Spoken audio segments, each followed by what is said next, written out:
brought in Rajmahendrapuram and I brought up in Vijayawada, and I'm coming to my education. I complete my schooling in 10th class and complete my intermediate course in Sarda Educational Institutions, and I am eager to waiting to get a letter about the HCL company.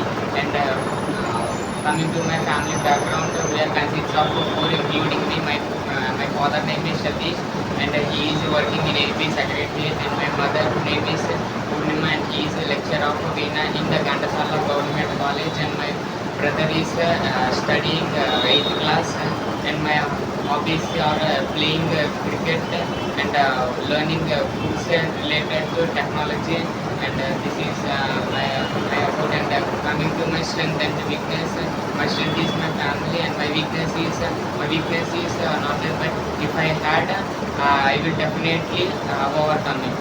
And now I have summer holidays.